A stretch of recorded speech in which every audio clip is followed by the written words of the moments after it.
Yeah, there's the horn there. Interesting to know if it still goes, wouldn't it? I might set something up, see if we can get some voltage on it and see if it still works. Very, very rusty, and it's really, really suffered. It's probably the worst bit on the whole bike, really. Yeah, it's just crumbling. But we'll stick some voltage on it later on and see if it still produces a tone. Battery, yeah, battery hold down, pretty bad as well. Still pivots though. I'll try and save that as well. Try and save as much as we can, really. There's no point just throwing things away if they can be saved. But at the same time, obviously, it needs to be functional. It needs to be safe. So we're not going to cut any corners when it comes to the bike operating as it should and it keeping Peter in one piece when he's riding it. Another one of those aluminium cable ties holding the speedometer cable in place. We know that that's broken, don't we? Because we pulled a little piece of it out of the speedometer gearbox. Okay. So I think the next step then is probably to get the forks removed and have a look at those. Catch all the little ball bearings when they lemming-like escape all over the workshop. And move it back a bit.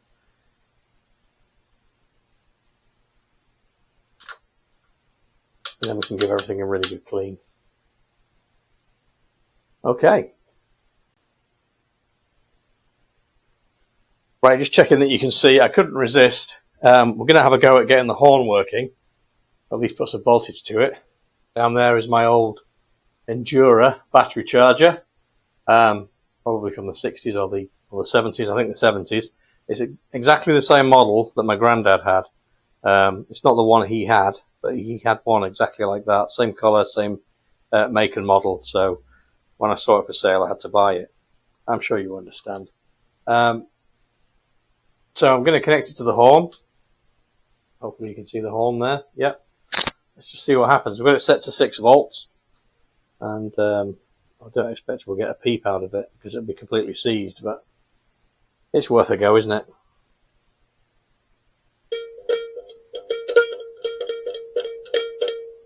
Yeah. Bless it. Seized up. Give it a little bit of a tap. Something.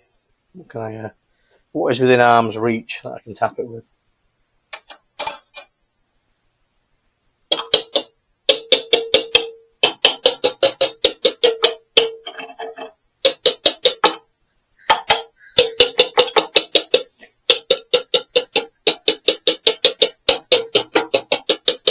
There is some nasty stuff falling out of there.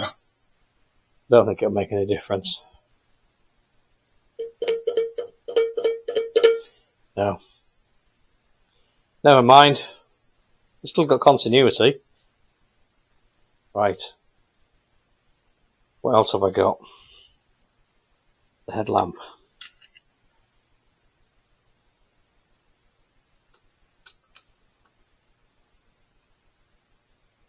Make sure the bulb's earthed.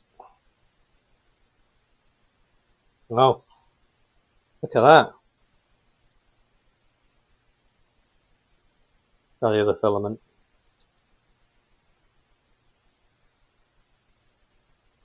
Pretty good, eh?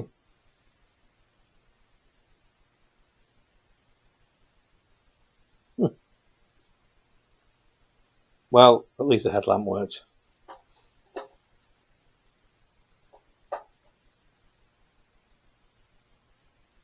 Just a bit of fun, bit of a play around.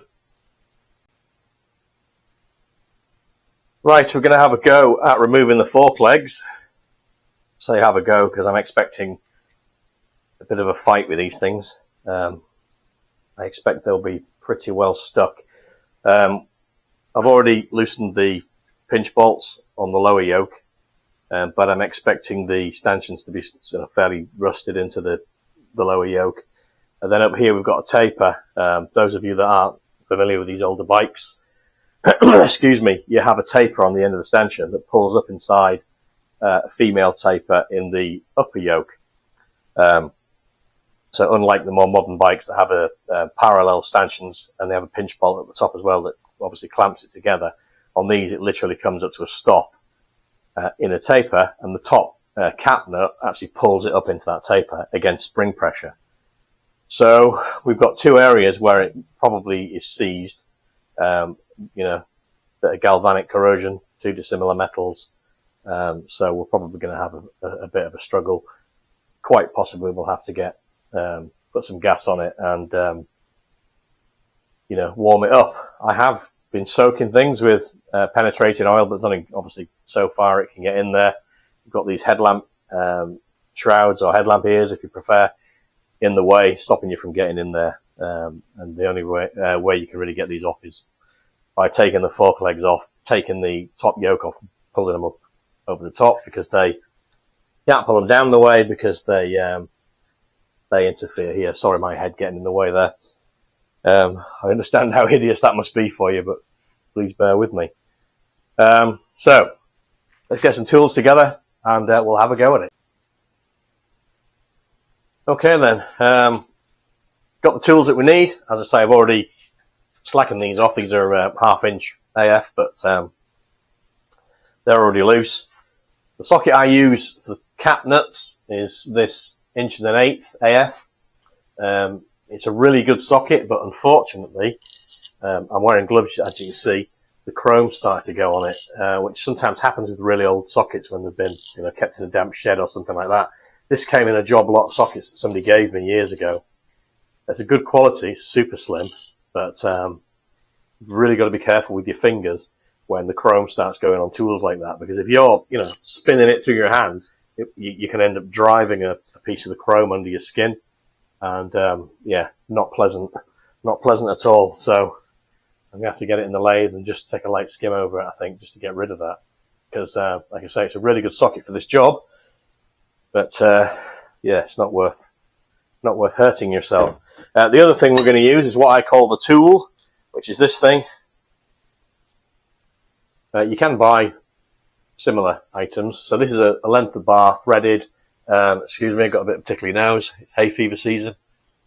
Yeah, threaded to the internal thread of the fork stanchion. So when we take the top cap nut out, we'll thread this in, and then we can give it a little bit of persuasion. Not too much persuasion. I don't want beating on it. Normally I slip a length of tubing like this over the top of it, just to give it something to tap against. It's aluminium, so it shouldn't do anything any harm. But yeah, we don't want beating on it, because if we roll these threads over, we've knackered the stanchion.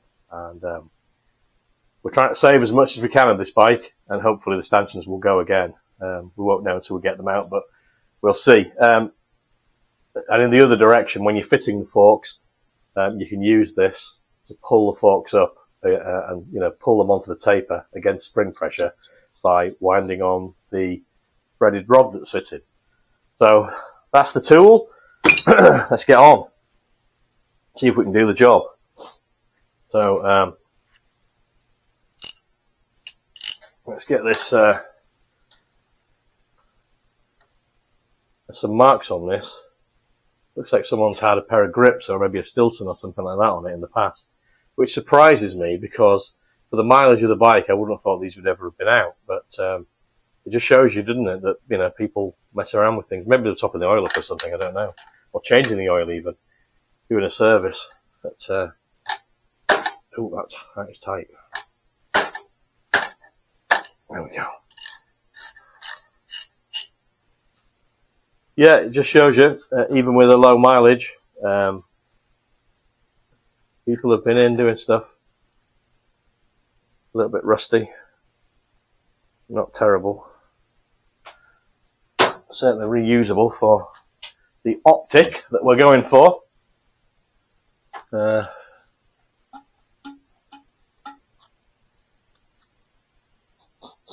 Yeah, I can smell oil. But who knows? Who knows how much is left in there? I peeled the rubber gaiter down. This is the one that isn't split. And I'll be honest with you, it doesn't look too bad. Look at that spring. A little bit of rust on the stanchion where the spring's been against it. But yeah, overall, it doesn't look too bad at all. The other side, where it's split, there's definitely some gunge in there. But again, it might be... Oh, look at that up that end. Pretty rusty. We'll see. We'll see. We will reserve judgment until we get it. Why is that not going in there? Oh, no, it is. Reserve judgment until we get it apart and figured out. And whatever we can save, we will be saving. Particularly seen as new stanchions. Not that I've had any, but apparently the new stanchions that come vary in quality, like wildly. I was reading a blog that somebody had done, and they'd bought a set of stanchions for, I think, it might have been a B175, and they said that the taper at the top, it looked as though they just set the rest over on a bench grinder and just ground it by hand. Yeah, it wasn't concentric with the stanchion, and you know, he tried them, you know, used them, and the stanchions rather were rusting within days of him fitting them. So yeah, if we can reuse the old ones, we will. That was a rather long-winded way of saying that, wasn't it? Right, I'm going to give this a few exploratory taps. I'm just going to climb up on the old Deccan Blacker. Now, if I hit this and it flies out and hits the floor, I'm going to look like a fool on camera. There you go. Let's give it a try. Ooh, solid. Ooh, that might be going. Oh, I better get down and catch it. That might be going. So maybe the penetrating oil did what it's supposed to do. That's going. I think that is going. Alrighty. Okay, this is awkward. I'm going to try and hold it and hit it at the same time, so I'm going to go that side. Apologies if I'm blocking your view. Try not to.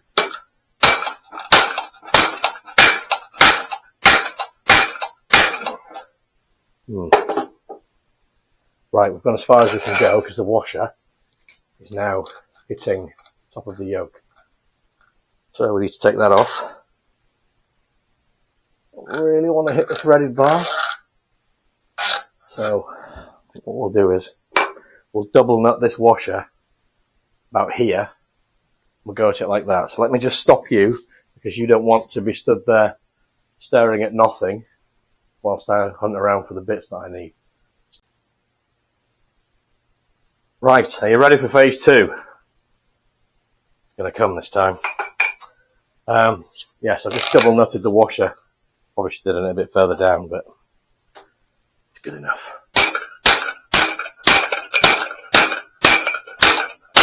I've got to turn the volume down. Oops. Yep, definitely going. I think what I'll do is I'll drop that down a bit so that the the tube's not all the way up here, and I'll knock it the rest of the way out. Now, in fact, you need to see it come out, don't you? Let me just move it down a bit more, and then you can see it. Right, I changed my mind. I just double nutted the top with the washer, and hopefully we're not going to bend this threaded rod, and if we do, I'll just put another one on. But yeah, I think I need to put a slightly, oh, there we go, slightly heavier duty rod on there. So I'll just have to remove that now because the washer will prevent it from coming through. I don't know if you've noticed my polo shirt that I'm wearing. I can't speak today for some reason. It's my AG Engineering polo shirt. And if you've not seen Age's channel on YouTube, AG Engineering, yeah, now's a good opportunity. Well, not now. You're watching my video. Bloody hell, don't go and... Whew, what am I doing? No, Age's a good friend of mine, and his channel is excellent. And I have learned so much about British bikes from him. Machining and all sorts of stuff that I've learned from him. He's a very, very experienced engineer. And yeah, the channel is AG Engineering. Check it out after you've watched this. I was talking to him today on the old WhatsApp, and we're going to Stafford, the Classic Bike Show, later on this month, and I'm looking forward to that. We normally meet up with him. We normally see each other a couple of times a year, but we usually meet up at Stafford and have a mooch around the Auto Jumble stalls and have a look at all the bike stands, the classic bike stands, various clubs and things. Yeah, it's a good day. So if you're going to Stafford on the Saturday, I think it's the 26th of April, maybe I'll see you there. Yeah, Ade and I will be there. Right, look at that, it's out. For the first time in many a long moon. I've just got to get the other one out now. And hopefully, you know, it won't be any more difficult. But very pleased to get that out. So I will shut you down for a bit, get the other one out, and then we'll come to the bench and take one to pieces. And I think that'll probably be the end of this video. I don't think we're going to get onto the seat today, because things have run on a bit, and there's still quite a lot to do. Right, let me just do the other one.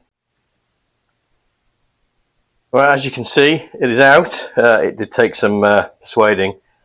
I had to give it a little tickle with the gas and oxygen, but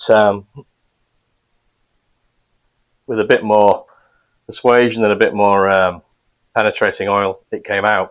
So, yeah, it could be a lot worse. We've just got a washer there on top of the spring. We should have a washer, a rubber washer, and then another plain washer. Inside. There we go. So that's probably still up inside the shroud, but if it isn't, then it confirms that somebody's definitely had all this to bits before and not put it back together properly. But let's hope that we find it. It's present on the other fork leg. There's, yeah, washer, rubber washer, and that's how it should be. But it still damps. There's definitely oil in it. It's you know, it's not the nicest of actions, but it's definitely still damping. So we'll get them apart, see what they're like. Or at least we'll get one of them apart in this video. With a bit of rubber boot there, look. Completely split. The other one was intact, so I think that's obviously why the other one's in slightly better nick. But there we go. Let's go over to the bench, get tidied up a bit, and have a look. I'm interested to see what the oil looks like. I'm thinking some sort of milky horribleness, but we'll see. Okay, let's strip a fork leg down then. As you can see, I've got it in the vise. Now, I'm holding it by the very bottom of the fork leg, the flat here. I mean, it's not flat, it's curved on the back. Excuse me. It's curved on the back, hence why I've got the soft jaws in so I can get some grip. It's not hugely you know, a good grip, but you've got to be really, really careful because these fork tubes are very thin and they're not, you know, they're not very thick walled. And if you grip them in the vise, there's every possibility that your forks will be stiff afterwards because you'll actually put them out of round. It's really easy to do. So I wouldn't be tempted to grip them in the vise unless you've measured the diameter and you've made yourself, you know, a wooden insert for your vise or something like that, fibre insert that will actually go around it, grip it but not squash it, because, yeah, easy to put them out around. So let's just move you up a little bit, move you in a bit closer. There we go. So the first thing we're going to do is remove the 2 metal washers and the rubber buffer.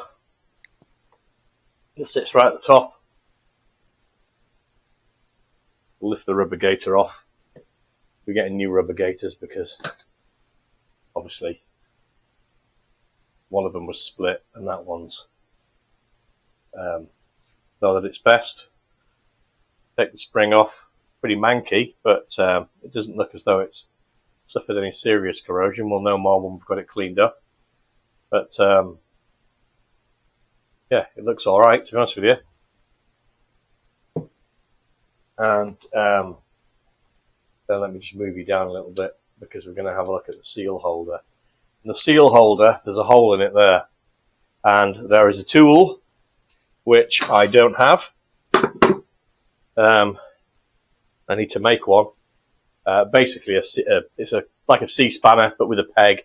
Fits into the hole, and then you can undo the seal holder. You tend to see these all mashed up, where someone's undone them with a punch and a hammer, or tightened them up again with a punch and a hammer, and then the holes are all mashed up and horrible. This one looks as though it's actually not been apart. There's no marks on there at all. But as I say, I haven't got the tool. When I did my heavyweight forks, I was going to make a tool. I never got around to it. One of those jobs I've never gotten around to. We might have to now. You never know. I'm going to go with a strap wrench. Usually, you can persuade them with a strap wrench if you've got a decent quality one. This is a decent quality one made in Germany. So we'll have a go with this. If it won't go, we'll have to make a tool. And then that kind of be the end of this video. But because I'm absolutely not going to smash these up. If these are in good condition, they'll polish up. We can put new seals in. So that's not happening. Don't be tempted to get a Stilson out or something like that, because you know it'll just destroy them. Unless you're going to change them, of course. If you've got all new parts and you're throwing them away, then you can do as you like, can't you? But oh, it's gone. It has gone. So that's good news. I mean, that bodes really well, doesn't it, that it's screwing off that easily. But hopefully it isn't rotten and horrible and disgusting inside. So, happy days. So we'll take this off, and then we will pull out the fork tube, stanchion rather, from the fork tube, and then we'll drain the oil from the fork leg. We'll have a look at the bushes. There's bushes on the stanchion itself. There's a fixed bush and there's a sliding bush. And oh, look at that. Look at that oil. It's pretty milky. I've seen worse though. I've seen it come out literally almost white from a pair of forks, and obviously the internals were fairly badly corroded. But that is still at least slightly oil coloured. I'm just looking around for the what have I done with it? Oh, there it is. Looking around for the workshop wipes. For the blue roll. Not loo roll, blue roll. Just to get that.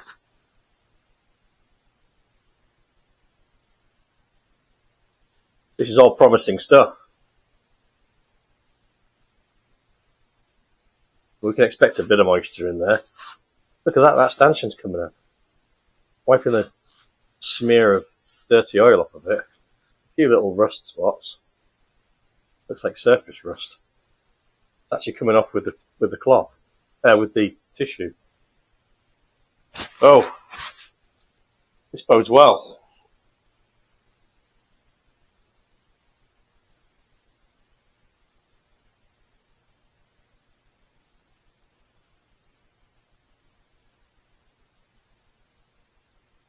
So that's the seal in there. You can see the oil seal. You can see that there is water and rust and gunge in there. But I think it'll clean up, to be honest with you. Maybe see it better that way. Am I holding this in the right place? Yeah, I think I am. Just about to see the seal in there. It's not torn up or anything. It's intact. So I think what we'll do now is drain out the oil, so that when I pull this stanchion out, I don't get it all over me. So let's do that now.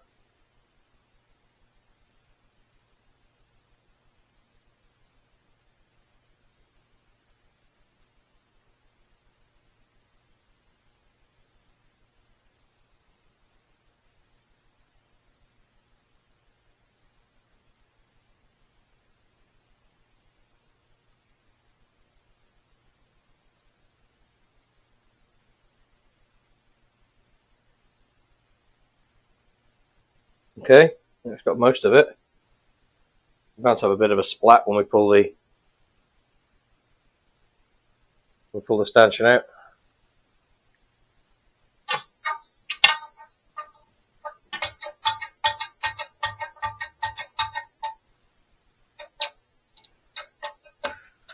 There we go. Yeah, some fairly milky stuff down there at the bottom. Can you see that? Just double check that you're seeing what I'm seeing. Yeah, you are. Good. Yeah, some fairly emulsified, chunky stuff. But look at those bushes. They look alright, don't they? They don't look as though they've done any work at all. And they felt good coming out as well. They didn't, I didn't feel as though the stanchion was wobbling side to side. So that's really good news, because if they can go again, they'll go again. There's no point changing them for no reason. The plastic slider, not scored up or anything like that. I've seen those with great big deep scores in them. That looks like it's done hardly any work at all. So let's scrape off the remains of that goo. Put it on there. Top of the, I'll move you in a minute so you can see a bit better. We'll have a bit of a wipe with the workshop wipes. That looks clean as a whistle in there. I don't know if I'm going to be able to get you a view of that, but we'll try. We'll go handheld, that's what we'll do. Yeah, I'm well impressed with that. Let me show you if I can without spilling this all over the place.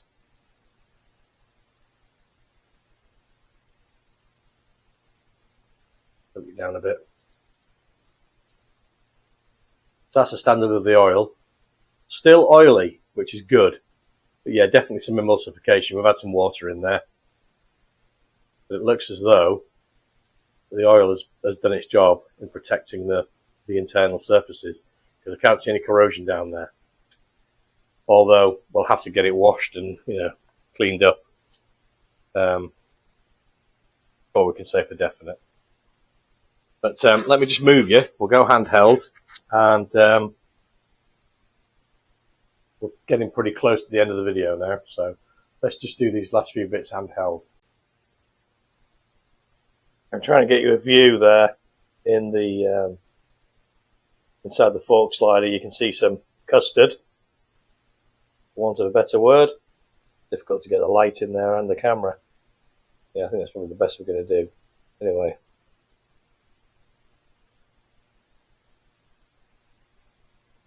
Yeah. Doesn't appear to be corroded anyway, which is a win. I've just had a wipe of the excuse me, the stanchion. And there is some pitting there. I imagine that's round about the seal area where the water's been sitting in the seal holder there, which is a convenient little cup for water to collect in. So that's not fantastic. I'll have to get that cleaned up and see what it's like. It does look as though it's into the metal a bit, so we'll have to make a decision on that. But as you can see, the rest of the stanchion, apart from the bit right at the very top, which will buff off, and obviously, that's not where the suspension travel is. That's not going to run through the seal. So as long as that's just a bit of surface rust, we'd be able to live with that. But that bit there is a little bit more concerning. So that's going to take a bit more looking at. But there we go, that's the fork. One of the fork legs apart. I'll do the other one, which is the one that I was more concerned about because the gator had split. That's down here on the floor somewhere. Where is it? Oh, there it is. Leaning up against the workmate. Yeah. Get that one to bits as well and see what's going on in there. And I'll look for the rubber washer and the other steel washer that's missing. Potentially. Oh, look, there it is. You see it? That's a bit dark. I don't think you can see it. But it's peeking out of the headlamp bracket. So hopefully the other steel washers there will renew the rubber washers because they're, you know, decades old and rubber doesn't tend to like to live that long, really. But let me take you over here. Look at that. I found that whilst I was having a bit of a scrape around. A great big scab of rust came off here. And yeah, there's not much left of that tube on the rear subframe. And I was going to repair this subframe. As you can see here, the mudguard brackets are fractured. The other half of them are still on the mudguard. So I was going to fix that. And I was going to fix this bit. Oops, go for a walk. This is the bit where the seat, the rod that the seat forward catch holds onto. That's got a bit wasted away through corrosion. I was going to cut that out, put a new one in. But now I'm thinking that, you know, we've got these fairly deep rust bits. And there's the rear unit mount, rear suspension unit mount. You know, all that force from the rear suspension is being taken by this structure. And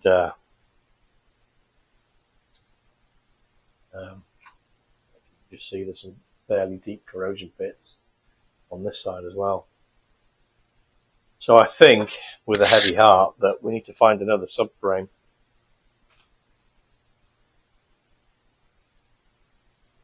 Which is a shame. I mean, I'm in two minds. Do I have a go at trying to repair it? But it means probably cutting it here, grafting a new piece in, probably doing the same on the other side here and grafting a new piece in. I have got one of these subframes, a scrap one. It was an accident damaged one. It's bent here. So when it's on the bike, the rear loop is way over here because these down tubes that go down towards the swinging arm mounts are out of line. And I replaced it because, you know, trying to get things like that to go back to where they were is difficult. Once they've been bent and they've passed their elastic limit, trying to get them to go back to where they were without a proper jig. I mean, you can do it. You can get them somewhere near, and I did try, but it just didn't want to. It didn't want to go back to where it should be. But these bits, I think, are all right. So maybe I'll have a go at repairing it. But you know, given the fact that it's got sort of 2 or 3 major defects in my sort of day job world, 2 or 3 major defects generally tends to be scrap the part. So I will keep my eyes open for one. If one comes up, I'll grab it. If not, I'll have a go at repairing it. But yeah, it's a safety critical part of the structure, and you know, my conscience is that somebody else could be riding this bike, and I do not in any way want to put them, you know, in harm's way. So I would rather replace it with a known good item if possible. So if you've got one lurking around in your Bantam bits and pieces in your shed, let me know. if you've got a complete rear subframe assembly for a late model swinging arm Bantam, let me know. Email is in the my email address is in the introduction of all of my videos, so let me know, and we'll talk. Right, I think that's going to be it for this video. I was hoping to get onto the seat pan, but you know, it's not going to happen. We've got quite a lot of footage already, so I will say to you, as I always do, mind how you go, and I shall see you on the next video. And as ever, thanks to all of my subscribers, new and those of you who've been with me for a while, hugely appreciated. Thanks for all your comments. Thanks for clicking the like button. And as ever, if you're not subscribed, we won't cost you a shilling, and plenty more to come. So bye for now. Have a great weekend. See you next time. Right, I know I said it was the end of the video, but I just thought I'd do a quick footnote and show you the other fork leg that I've just taken apart, and it's fairly bad. That stanchion is fairly badly eaten away, so I think we will be adding stanchions to the list, unfortunately. I shall speak to the main man and see what he thinks, see what he wants to do. But yeah, they look pretty bad. This one was absolutely full of water. Don't know if I can get you a view inside the tube. The tube again looks fairly clean, not bad at all. It will clean up nicely, but yeah, the problem hasn't been actually inside the fork leg. It's been right at the area where excuse me, where the water and oxygen in the atmosphere have been able to do their work, which has been in that perfectly formed corrosion cup there. And yeah, look at the oil. Now this is the contents of both fork legs, but you can see that the oil is full of water. It's floating away there. It's you can literally see the water. You see the water there right at the very edge. So a lot of water came out of there, went all over the floor. But yeah, thankfully, the fork tubes, which are the difficult parts to get, have survived. But we're going to have to get a decent set of stanchions, a reputable set, not these, like I mentioned earlier in the video, some of these pattern parts that are really, really bad. So recommendations, if you have any, for good quality B175 stanchions, stick it in the comments or send me an email. That's really it this time, so I shall see you next time. Mind how you go, and bye for now.